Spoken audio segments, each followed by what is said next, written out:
CM योगी ने कल विधानसभा में भाषण नहीं दिया, बाकायदा जोरदार दहाड़ लगाई है।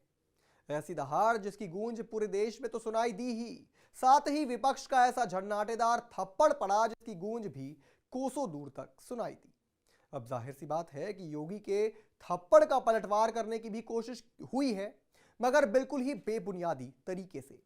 आज आपको बताएंगे योगी के भाषण के 10 बड़ी बातें, साथ ही बताएंगे कि योगी के भाषण का कैसा पड़ा है विपक्ष पर असर। पर उससे पहले आयोन भारत को सब्सक्राइब कर लीजिए। नमस्कार, मैं हूं आपके साथ स्नेही सोयाश। आयोन भारत में आप सभी का स्वागत है। देखिए, उत्तर प्रदेश में विधानसभा का शीतकालीन सत्र शुरू हो गया है। इस सत्र की शुरुआत विपक्षी दलों के हंगामे के साथ हुई है। मुख्य विपक्षी समाजवादी पार्टी ने संभल बहराइच समेत तमाम मुद्दों पर योगी सरकार को घेरने की कोशिश की है। वहीं सीएम योगी ने एक मुद्दे पर सिलसिलेवार तरीके से समाजवादी पार्टी पर हमला बोलते हुए सच्चाई का आईना दिखाया है। आइए जरा आपको योगी के भाषण की 10 बड़ी बातें बताते हैं। सबसे पहली बड़ी बात जो योगी ने कही वो ये कि 2017 से अब तक यूपी में दंगे नहीं हुए हैं, जबकि 2012 से 2017 तक मतलब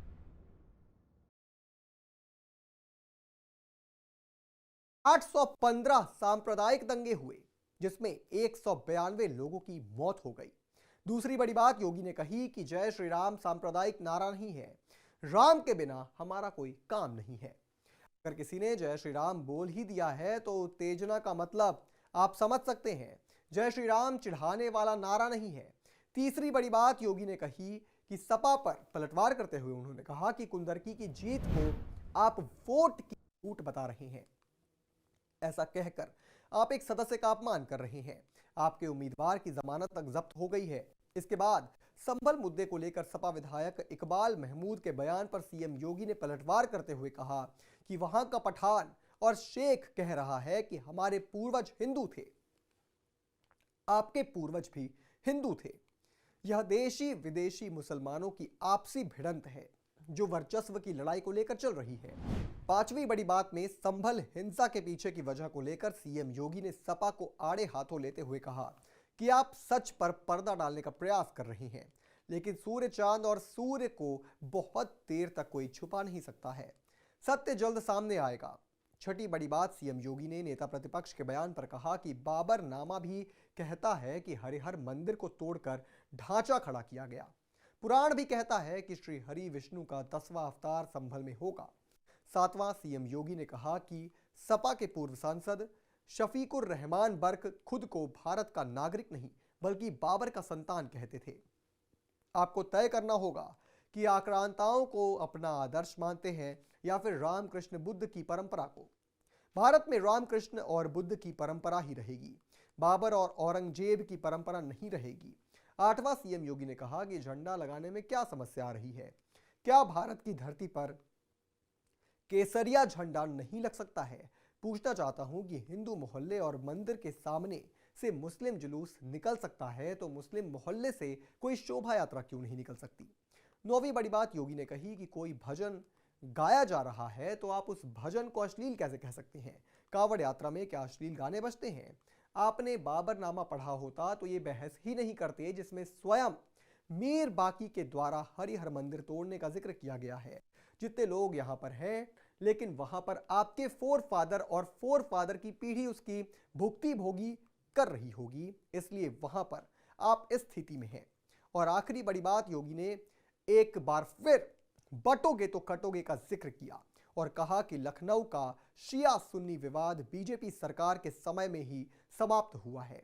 आप लोग तो शिया सुन्नी को लड़ाते ही थे, क्योंकि आपकी शुरू से ही राजनीति थी, पहले बांटने की फिर कटवाने की।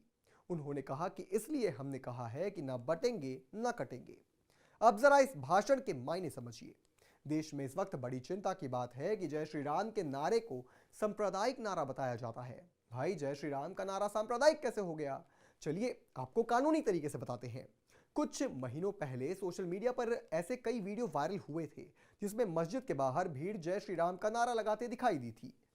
ऐसा ही एक मामला कर्नाटक से आया था जहां 2 लोगों ने एक मस्जिद में जय श्री राम का नारा लगा दिया था, जिसके बाद आरोपियों के खिलाफ मामला दर्ज किया गया। बाद में कर्नाटक हाईकोर्ट ने 13 सितंबर को 2 लोगों के खिलाफ की गई कार्रवाई को रद्द कर दिया। जिसके बाद शिकायतकर्ता पहुंचे सुप्रीम कोर्ट में, दरवाजा खटखटाया वहां का।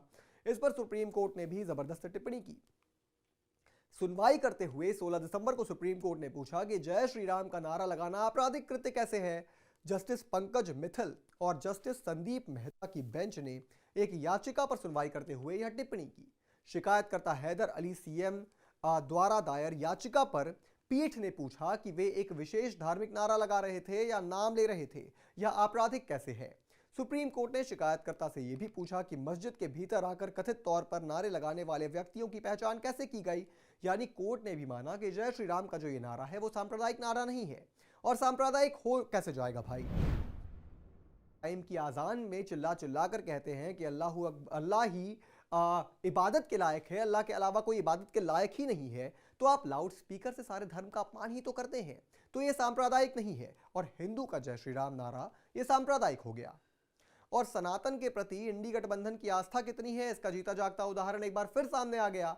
आरजेडी विधायक फतेह बहादुर सिंह ने कहा कि मंदिर का रास्ता अंधविश्वास, पाखंड और मूर्खता की ओर ले जाता है। अपने बच्चों को मंदिर ना भेजें, उन्हें मंदिर की जगह सिर्फ स्कूल भेजें। और ऐसा पहली बार नहीं है कि इन्होंने सनातन पर हमला किया है। उन्होंने मां दुर्गा और भगवान राम को काल्पनिक बताया था। यही नहीं, उन्होंने खुद को महिषासुर का वंशज बताया था। तो ये तो हाल है इनके। ऐसे में इनसे कहां बर्दाश्त होने वाला है कि योगी जैसा सनातन का सिपाही देश में हिंदुत्व की आवाज उठाए। इस पूरी खबर पर आप क्या सोचते हैं दोस्तों, हमें कमेंट करके जरूर बताएं। और भी तमाम बड़ी खबरों से जुड़े रहने के लिए आप देखते रहें ION भारत।